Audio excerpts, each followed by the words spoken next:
चलिए बाबू आगे जुड़ जाइए। देखिए आत्मा के स्वरूप का वर्णन करें। थोड़ा नेटवर्क का इशू हो गया था। कह रहा है कि आत्मा के स्वरूप का वर्णन करना है। तो लिखेंगे कि परमात्मा भले इस संसार का रचना किए हैं, लेकिन वो इसका सुख अकेले नहीं ले सकते, इसलिए वो अपने जैसे आत्मा को बांटे। अब जो गुण परमात्मा के थे वही आत्मा का बन गया। जो बड़ों से भी बड़ा और छोटे से भी छोटा होता है, जो इस सत्य को समझ लेता है, वो बस सदा के लिए क्या हो जाता है, सुखी हो जाता है। तो आत्मा का स्वरूप पूछ रहा था, आराम से आप लोग बना दीजिएगा।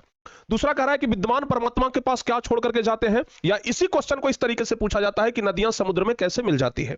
इसी क्वेश्चन को इस तरीके से भी पूछा जा सकता है कि नदियां समुद्र में कैसे मिल जाती है। तो याद रखिएगा, जिस प्रकार बहती हुई नदी अपने अंतिम पड़ाव में समुद्र में मिल करके अपना नाम और रूप छोड़ करके विलीन हो जाता है। आपको बताए थे ना कि नदियां अपने नाम और रूप को छोड़ करके विलीन हो जाती है, नदियां अपने नाम और रूप को छोड़ करके सागरमय हो जाती है। उसी प्रकार विद्वान पुरुष भी अपने रूप और नाम दोनों को छोड़ करके परम पिता परमेश्वर के स्वरूप से मिल करके एकाकार हो जाते हैं। इसका तात्पर्य यह है कि अहंकार का भाव त्याग देने से अपने लक्ष्य से मिलना आसान हो जाता है। यानी कि अगर अहंकार का भाव त्याग दिया जाए तो अपने लक्ष्य से मिलना आसान हो जाता है। चलिए आगे बताइए, नदी और विद्वान में क्या समानता है। देखो बाबू, नदी भी अपना नाम और रूप को त्याग करके परमात्मा में विलीन हो जाता है। नदी भी अपना नाम और रूप को त्याग करके परमात्मा में विलीन हो जाता है, और विद्वान पुरुष भी मोह माया त्याग करके परमात्मा में विलीन हो जाते हैं। तो नदी और विद्वान विद्वान में यही समानता है। तो लिखेंगे लिखेंगे प्यारे बच्चे कि नदी अपने प्रवाह के अंतिम पड़ाव में जब समुद्र में मिल जाती है, उसका रूप और नाम क्या हो जाता है, समाप्त हो जाता है, उसका स्वरूप सागरमय हो जाता है। उसी प्रकार विद्वान लोग अपने को ब्रह्म में मिलाना चाहता है और इसके लिए प्रयासरत होता है, और जब वह ब्रह्मा में मिल जाता है तो वह भी अपने रूप और नाम को त्याग देता है और ब्रह्मा में विलीन हो जाता है। ठीक है ना। यानी कि नाम ये नदी और विद्वान में समानता है। आगे बताइए, आत्मा का स्वरूप कैसा है, वह कहां रहती है। आत्मा का स्वरूप कहां है और वह कहां रहती है, आपसे यही पूछा जा रहा है ना। तो क्या लिखेंगे, आत्मा का स्वरूप कहां है, वह कहां रहती है। तो लिखेंगे प्यारे बच्चे, आत्मा का स्वरूप कहां है, तो ये क्या है, तो लिखेंगे कंठोपनिषद में आत्मा के स्वरूप पर विस्तार से चर्चा की गई है। आत्मा के स्वरूप पर चर्चा किया गया है किसमें, तो ध्यान रखिएगा कंठोपनिषद में। याद रहेगा, आत्मा के स्वरूप पर चर्चा किसमें किया गया है, कंठोपनिषद में। मानवों के हृदय में आत्मा का स्थान बताया गया है, जो अणु से भी छोटा और महान से भी महान है। आप लोग को पढ़ाए थे अनोरणियान महतो महियान, यानी कि वो आत्मा ही है जो अणु से भी छोटा है, यानी सूक्ष्म से सूक्ष्म है और महान से भी महान है। बाबू ध्यान रखिएगा। चलिए यहां तक क्लियर हो गया। चलिए बहुत बढ़िया। मानवों के हृदय में आगे क्या कह रहा है, मानवों के हृदय में आत्मा का स्थान बताया गया है। पूछ रहा है यही ना कि आत्मा का स्वरूप कैसा है, वह कहां रहती है, तो मानव के हृदय में रहती है। जो इसका रहस्य समझता है वह शोक रहित हो जाता है। अगला क्वेश्चन है कि मंगलम पाठ के आधार पर सत्य का स्वरूप बताइए। मंगलम पाठ के आधार पर सत्य का स्वरूप बताइए। तो लिखेंगे मंगलम पाठ में सत्य की अवधारणा के बारे में बताया गया है।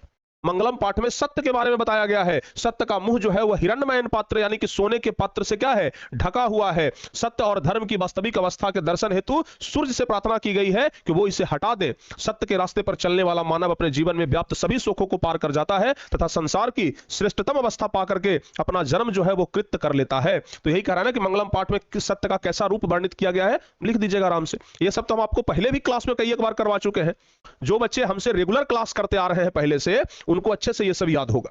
ठीक है ना। लेकिन जो बच्चे नए होंगे, अभी इधर जुड़े हैं, तो आप लोगों को वास्तविक में याद नहीं होगा। ठीक है ना। तो प्यारे बच्चे, जो बच्चे पहले वाले हैं उनको तो आराम से याद ही होगा, पूरा याद होगा, हमें पूरे अच्छे तरीके से पता है, ध्यान रखिएगा। आगे बताइए, महान लोग संसार रूपी सागर को कैसे पार करते हैं। महान लोग जो है वह संसार रूपी सागर को कैसे पार करते हैं। तो लिखेंगे ज्ञानी का जीवन प्रकाशमय और अज्ञानी का जीवन अंधकारमय होता है। जो मनुष्य इस ज्ञान और अज्ञान के बीच के रहस्य को समझ लेता है वह मृत्यु के भय से मुक्त हो जाता है एवं इस संसार से ब्रह्मा की प्राप्ति करके मुक्त हो जाता है। पुनः इस जन्म मरण के चक्कर में नहीं पड़ता, अर्थात उनकी आत्मा जो है वह परमात्मा से मिल करके एकाकार हो जाता है। जो जन्म और मरण को पार कर गया वह परमात्मा से मिल गया। बस इस चैप्टर में यही कहा गया है। ठीक है ना, ध्यान रखिएगा। आगे बढ़ते हैं। कह रहा है कि विद्वान मृत्यु को कैसे पराजित करते हैं। जो विद्वान लोग होते हैं वह मृत्यु को कैसे पराजित करते हैं। जो विद्वान लोग होते हैं वह मृत्यु को कैसे पराजित करते हैं। तो लिखेंगे कि विद्वान पुरुष अपनी अल्पज्ञता को स्वीकार कर दूसरों को अधिक ज्ञानी मानते हैं। जो विद्वान पुरुष होते हैं ना, वह मानते हैं कि हम अल्पज्ञ हैं, मतलब हम कम जानते हैं। जो विद्वान पुरुष होते हैं वह अल्पज्ञता को स्वीकार करते हैं। लेकिन जो मूर्ख होता है नहीं, वो कहेगा कि ना हम ही सबसे बड़ा ज्ञानी है।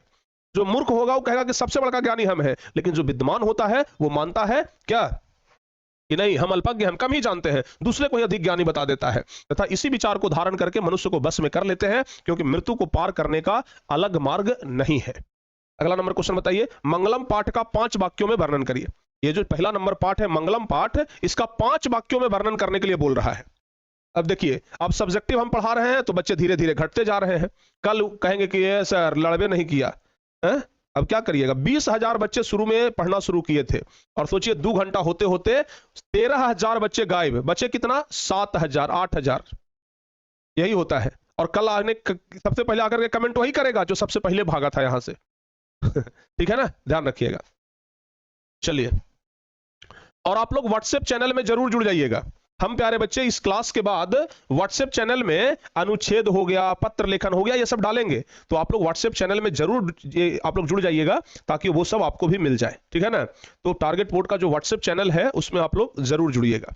चलिए आगे बढ़ते हैं। ठीक है ना, कह रहा है कि मंगलम पाठ का 5 वाक्यों में वर्णन करना है। क्या लिखेंगे बाबू? वैदिक वाग्मय के अंतिम भाग में उपनिषदों का स्थान आता है, जिसमें जीवन दर्शन के सिद्धांतों का निरूपण किया गया है। जिसमें किसका निरूपण है? जीवन दर्शन के सिद्धांतों का निरूपण है। आत्मा और प्रकृति के संयोग से इस जगत की उत्पत्ति हुई है। परम ज्ञान की प्राप्ति ही इस जीवन का क्या है? लक्ष्य है। सत्य के स्वरूप का चिंतन, आत्मा की विशेषता, सत्यमेव जयते, विद्यमान पुरुष का दिव्य लोक गमन तथा परम ज्ञान पाकर के मनुष्य को बस में करना आदि इस पाठ के मुख्य विषय है। इस पाठ के माध्यम से उपनिषदों में आदर्श जीवन शैली का वर्णन किया गया है। तो मंगलम पाठ का 5 वाक्यों में परिचय देना था। आराम से आप लोग 5 वाक्यों में परिचय दे दीजिएगा। ठीक है बाबू? चलिए, हो गया यहां तक? बहुत बढ़िया, आगे बढ़ते हैं। अगला नंबर क्वेश्चन क्या कह रहा है? अगला नंबर क्वेश्चन आप लोग बताइएगा। कह रहा है प्राचीन संस्कृत ग्रंथों में पाटलिपुत्र की ख्याति किस रूप में हुई है? देखिए, प्राचीन संस्कृत ग्रंथ जो है उसमें पाटलिपुत्र की ख्याति किस रूप में हुआ है? या फिर इसी क्वेश्चन को पूछता है कि प्राचीन संस्कृत ग्रंथों में वर्णित पटना के विभिन्न नामों का उल्लेख करें। पटना के विभिन्न नामों का उल्लेख करें। तो लिखेंगे प्राचीन संस्कृत ग्रंथों में और पुराणों में पाटलिपुत्र का नाम क्या है? पुष्पपुर या कुसुमपुर माना जाता है। इस नगर के समीप पाटल पुष्पों का उत्पादन होता था। इस नगर के समीप क्या होता था? पाटल पुष्पों का उत्पादन होता था। इसलिए संभवतः पाटलिपुत्र शब्द भी यहां पाटल पुष्पों के कारण ही प्रचारित है। शरत काल में कौमुदी महोत्सव मनाया जाता था। यह महोत्सव दुर्गा पूजा के जैसा ही होता था, यानी कि कौमुदी महोत्सव जो था वो अभी के दुर्गा पूजा के समान ही होता था, जो शरत ऋतु में मनाया जाता था। आगे, पाटलिपुत्र का पुष्पपुर या कुसुमपुर उल्लेख कहां है? पाटलिपुत्र का कुसुमपुर या कुसुमपुर उल्लेख कहां है? तो लिखेंगे पाटलिपुत्र का पुष्पपुर या कुसुमपुर उल्लेख कुछ प्राचीन संस्कृत ग्रंथों और पुराण आदि में प्राप्त होता है। कुछ प्राचीन संस्कृत ग्रंथ और पुराण में ये सब क्या होता है? प्राप्त होता है। ध्यान रखिएगा। ठीक है बाबू, यहां तक क्लियर? चलिए, बहुत बढ़िया, आगे बढ़ते हैं। अगला क्वेश्चन है, प्राचीन काल से ही पाटलिपुत्र कैसे नगर के रूप में प्रसिद्ध है? बताओ बाबू। कह रहा है कि प्राचीन काल से ही पटना कैसे नगर के रूप में प्रसिद्ध है? तो लिखेंगे प्राचीन काल से ही पाटलिपुत्र अत्यंत समृद्ध नगर के रूप में प्रसिद्ध था। बहुत प्राचीन समय से पाटलिपुत्र का प्राचीन शिक्षा व्यवस्था प्रचलित था। ऐसा राजशेखर के अपनी काव्य मीमांसा ग्रंथ में सादर स्मरण किया गया है। यहाँ बरसों वर्ष तक पाणिनि, पिंगल, व्याधि, पतंजलि जैसे विद्वान ज्ञान का विस्तार करके ख्याति को प्राप्त कर रहे थे। ठीक है ना? हाँ बाबू, ध्यान रखिएगा। ठीक है, यहां तक याद रहेगा? चलिए, बहुत बढ़िया, आगे बढ़ते हैं। अगला कह रहा है कि पटना के प्रमुख दर्शनीय स्थलों का उल्लेख करिए। पटना के प्रमुख दर्शनीय स्थल कौन कौन है उसका उल्लेख करना है। पटना के प्रमुख दर्शनीय स्थल का उल्लेख करना है। कैसे करेंगे? तो लिखेंगे हम लोग पटना के प्रमुख दर्शनीय स्थल, लिखेंगे बिहार की राजधानी पटना के दर्शनीय स्थलों में गांधी सेतु, संग्रहालय, उच्च न्यायालय, सचिवालय। चूंकि पटना में ये सब है और ये सब आपको मेंशन करना होगा कि पटना में क्या क्या है बाबू? गांधी सेतु है, संग्रहालय है, उच्च न्यायालय है, सचिवालय है, गोलघर है, तारामंडल है, जैविक उद्यान है, मौर्यकालीन अवशेष तथा महावीर मंदिर विशेष उल्लेखनीय है। इसके अतिरिक्त सिख धर्म के 10वें गुरु गुरु गोविंद सिंह का जन्म स्थल गुरुद्वारा भी पटना साहिब में है, जहां संपूर्ण विश्व से सिख समुदाय के लोग दर्शन करने के लिए आते हैं। सिख समुदाय के लोग दर्शन करने के लिए पटना के गुरुद्वारा में आते हैं। तो आपसे यही पूछ रहा है कि पटना का दर्शनीय स्थल कौन कौन सा है जहां लोग घूमते हैं? तो पटना में कौन कौन सा दर्शनीय स्थल है? गांधी सेतु पुल हो गया, संग्रहालय हो गया, उच्च न्यायालय हो गया, सचिवालय हो गया, गोलघर हो गया, तारामंडल हो गया, चिड़ियाघर जिसको आप लोग जैविक उद्यान बोलते हैं, ठीक है ना, कुछ मौर्यकालीन अवशेष जो कि पटना के संग्रहालय में रखा हुआ है। तो ये सब कुछ उल्लेखनीय है, ध्यान रखिएगा। क्लियर? समझ में आ गया बाबू? चलिए, बहुत बढ़िया। अरवल में चोरी बहुत ज्यादा हो रहा है। अच्छा, ऐसा बात है क्या? अरवल में चोरी हो रहा है जी? ज्यादा चोरी चलता है? अरे उतना तो कड़ाई कहीं नहीं है। हम भी तो सब जगह देखे हैं, ज्यादा कड़ाई कहीं नहीं है, सब जगह लगभग बराबर ही है। ऐसा नहीं है कि कहीं ज्यादा है कहीं कम है, सब जगह लगभग बाबू बराबर ही है, ध्यान रखिएगा। ठीक है ना? ठीक है, चलिए आगे बढ़े। अब आगे बढ़ते हैं। पाटलीग्राम के संबंध में भगवान बुद्ध ने क्या कहा था? पाटलीग्राम यानी कि पटना के संबंध में भगवान बुद्ध क्या कहे थे? तो लिखेंगे पाटलीग्राम के बारे में महात्मा बुद्ध ने भविष्यवाणी की थी कि भविष्य में यह महानगर बनेगा। पटना के संबंध में यह भविष्यवाणी हुआ था कि भविष्य में यह महानगर बनेगा, परंतु कलह यानी कि झगड़ा, आग लगना तथा जलपुर यानी बाढ़ की समस्या से ग्रसित रहेगा। ठीक है ना, ध्यान रखिएगा। लिखा गया कि पाटलीग्राम के बारे में महात्मा बुद्ध ने यह भविष्यवाणी किया था कि भविष्य में यह महानगर बनेगा, परंतु कलह हो गया, झगड़ा हो गया, अग्निदाह हो गया, बाढ़ हो गया, ये सब की समस्या से यह ग्रसित रहेगा। इसका भय सर्वथा यहां लगा रहेगा, मतलब हर एक समय इसका भय यहां लगा रहेगा। चलिए आगे बढ़ते हैं। राजशेखर ने पटना का उल्लेख किस रूप में किया है? कह रहा है कि राजशेखर ने पटना का उल्लेख किस रूप में किया है? तो लिखेंगे बाबू कि राजशेखर ने अपने ग्रंथ काव्य मीमांसा में पाटलिपुत्र को विद्या की देवी सरस्वती की प्राचीन परंपरा वाला क्षेत्र स्वीकार किया है। लिखेंगे कि राजशेखर ने अपनी ग्रंथ काव्य मीमांसा में पाटलिपुत्र को विद्या की देवी सरस्वती की प्राचीन परंपरा वाला क्षेत्र बताया है। यानी कि राजशेखर अपनी रचना काव्य मीमांसा में कहते हैं कि यह जो पटना है यह विद्या की देवी का क्या है, ये विद्या की देवी का जगह है एवं शिक्षा शास्त्रियों की महान परंपरा वाला प्रदेश घोषित किया गया है, जहां प्रत्येक वर्ष पाणिनि, पिंगल, वररुचि एवं पतंजलि जैसे दिग्गज विद्वानों ने अपना कार्य किया। तो बाबू इसको ध्यान रखिएगा। आगे बढ़ते हैं। कह रहा है कौन कौन से विदेशी यात्री पटना आए थे? कौन कौन से विदेशी यात्री थे जो पटना आए थे? तो लिखेंगे हम लोग कि पाटलिपुत्र में आने वाले विदेशी यात्रियों में यूनान के मेगास्थनीज एवं चीन के फाहियान नामक यात्री का उल्लेख प्राप्त होता है। इनके संस्मरण ग्रंथों में पाटलिपुत्र का उल्लेख हुआ है। यानी कि कह रहा है कौन कौन से विदेश यात्री पटना आए थे? तो पाटलिपुत्र से आने वाले विदेश यात्री जैसे यूनान के मेगास्थनीज हो गए, यह पटना आए थे, ध्यान रखिएगा। चीन के फाहियान हो गए, यह पटना आए थे, और यह सब अपने अपने ग्रंथों में इसका चर्चा भी किए हैं कि हमें पटना कैसा लगा। ठीक है ना, याद रखिएगा इसको। ठीक है बाबू, चलिए अगला नंबर क्वेश्चन। पाटलिपुत्र के विशेषता पर आपको लिखना है, पटना का विशेषता लिखना है, और ये क्वेश्चन आता है दीर्घ उत्तरीय में कि पटना का विशेषता लिखिए। तो लिख देंगे हम लोग, पाटलिपुत्र प्राचीन काल से ही अपनी वैभव परंपरा के लिए विख्यात रही है। विदेशी यात्री लोग आकर के अपने संस्मरणों में यहाँ की अनेक उत्कृष्ट संपदाओं का वर्णन किया है। मेगास्थनीज ने लिखा है कि चंद्रगुप्त मौर्य काल में ही यहाँ की शोभा और रक्षा व्यवस्था अति उत्कृष्ट थी। अशोक काल में यहाँ निरंतर समृद्धि रही। कवि राजशेखर ने अपनी रचना काव्य मीमांसा में ऐसे ही बात लिखी है। ठीक है ना, यहाँ बड़े बड़े कवि व्याकरण भाष्यकर यहाँ परीक्षित हुए। आज पाटलिपुत्र नगर पटना के नाम से जाना जाता है, जहाँ संग्रहालय, गोलघर, जैविक उद्यान इत्यादि दर्शनीय स्थल है। इस प्रकार पाटलिपुत्र प्राचीन काल से आज तक विभिन्न क्षेत्रों में वैभव धारण करता है, जिसका संकलित रूप संग्रहालय में देखने के लिए हमें मिलता है। ठीक है ना, तो इसको याद रखिएगा आप लोग। अगला क्वेश्चन क्या कह रहा है? पाटलिपुत्र वैभवम पाठ का वर्णन 4 से 5 वाक्यों में करना है। अगला कह रहा है कि पाटलिपुत्र वैभवम पाठ का वर्णन 4 से 5 वाक्यों में करिए। ठीक है ना बाबू, ध्यान रखिएगा। तो लिखेंगे बिहार की राजधानी पटना को सभी कालों में सर्वश्रेष्ठ माना गया है।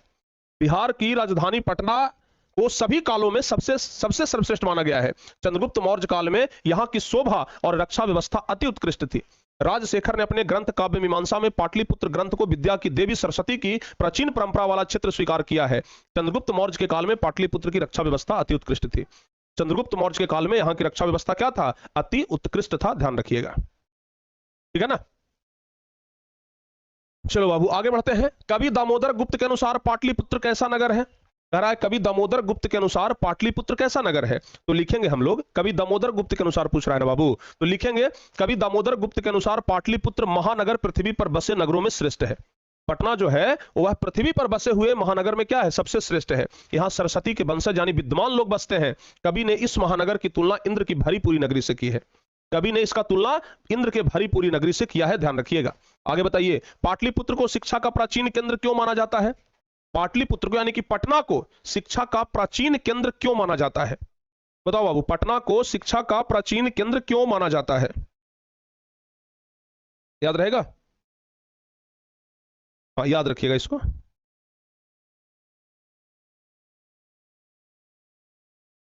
ठीक है बाबू, चलिए आगे बढ़ते हैं।